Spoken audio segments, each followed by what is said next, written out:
नमस्कार दोस्तों, मैं हूं रोहित निरंजन और स्वागत है आपका हमारे YouTube channel the success study and analysis centre पर। तो मेरे भाई, आज के इस वीडियो में हम बात करने वाले हैं कि जो रीट परीक्षा हुई थी, राजस्थान में शिक्षक भर्ती परीक्षा हुई थी 26 सितंबर को, लगभग आधे महीने का समय बीत चुका है, फिर भी इस परीक्षा की गर्माहट कम नहीं हुई है। कारण क्या है? बहुत से अलग अलग कारण हैं। किसी का मानना है कि रीट में चीट हुई है भाई, नकल करी गई है। एक ही आपको ब्लूटूथ डिवाइस के बारे में आपने सुना होगा, चप्पल में ब्लूटूथ डिवाइस लगी थी, इससे नकल हुई है। किसी का मानना है वो कंटेनर जहां पलटा कृपा वहीं अटकी थी। सबूत यह भी मिले हैं कि नेट बंदी होने से पहले लोगों के मोबाइल में जो है पेपर पहुंच चुका था आंसर शीट के साथ। कई अलग अलग बातें मिल रही हैं। ऐसे में किसी का मानना यह भी है कि सरकार ने करोड़ों रुपए खर्च करके कैमरे लगवाए थे, लेकिन जब नेट बंद कर दिया तो उन कैमरों को उपयोग भी नहीं हो सका। इतनी बातें अलग अलग मिल रही हैं कि जिन छात्रों ने ईमानदारी से तैयारी की, सपना देखा शिक्षक बनने का, नंबर कितने आए यह मुद्दा नहीं है, लेकिन अब उन पर क्या बीत रही होगी।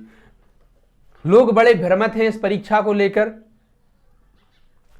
तो ऐसे में हम क्या करें क्या ना करें। एक आपको पेपर की कटिंग दिख रही होगी, इसमें हाई कोर्ट ने पूछा है कि भाई क्यों ना इस मामले की सीबीआई जांच कराई जाए। कुछ विपक्षी नेताओं का या अन्य नेताओं का ऐसा मानना है कि परीक्षा को रद्द कर दिया जाए। अब आप ये बताइए मुझे, मेरा तो बड़ा छोटा सवाल है जिन लोगों तक वीडियो पहुंच रही है उनसे या आयोजकों से या सबसे, कि जिन छात्रों ने ईमानदारी से मेहनत करके तैयारी की है, किसी ने कर्ज लेकर तैयारी की, किसी ने एक दोस्त से पैसे उधार लेकर तैयारी की, तो किसी ने अपनी माता के बहन के गहने बेचकर गिरवी रखकर तैयारी की, किसी ने खेत गिरवी रखकर तैयारी की। लोगों ने शिक्षक बनने का ख्वाब देखा, सालों से तैयारी की, मेहनत की। वो ईमानदार छात्र जो नहीं खरीद सकते थे वो डिवाइस लगी चप्पल, जो नहीं खरीद सकते थे परीक्षा से पहले पेपर, उनने ईमानदारी से तैयारी की। 122 नंबर आए, 130 नंबर आए, 125 नंबर आए। अब जब ये खबरें आती हैं कि परीक्षा को जो है निरस्त कर दिया जाए, दोबारा होनी चाहिए, तो उन पर क्या बीत रही होगी। भाई आपने तो कह दिया, तुम क्या जानो क्या बीती उस दरिया पर, तुमने तो बस पानी भरना छोड़ दिया। तुमने तो कह दिया बड़े आराम से कि परीक्षा को दोबारा होनी चाहिए, लेकिन उनसे तो पूछो जिन्होंने एक बार में ही मुश्किल से तैयारी कर पाए। ऐसा नहीं है कि वो दोबारा नंबर नहीं ले पाएंगे, उन्हें तो ईमानदारी से तैयारी की, वो दोबारा नहीं 10 बार तक परीक्षा देने के लिए तैयार रहेंगे। लेकिन क्या यह उचित है? क्या उन दोषियों पर इतनी सख्त कार्रवाई नहीं होनी चाहिए कि भविष्य में अगर कोई देखे तो उसका दिल दहल जाए कि जो है चीटिंग करना या ये इस तरह के कोई भी अपराध करना, इसकी इतनी बड़ी सजा होती है कि पीढ़ियां याद रखें।